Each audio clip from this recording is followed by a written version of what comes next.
Okay, there's one called Share Your Stories, Grow Your Capacity for Success. Do businesses need to have a story these days, a story on social media, or even just a story? My experience also being that it's not just about your business products or services. It's about sharing your personal story. What got you here? What connects you with your audience and with your community?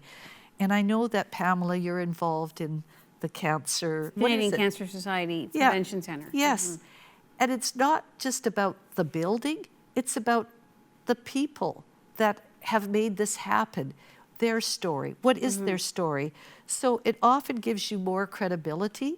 It amplifies your results with your target audience and or your buyer.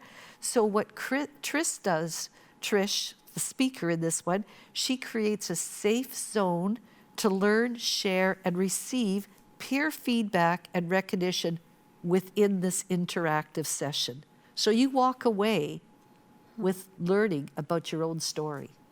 It's a great interactive session. Thank you so much for this.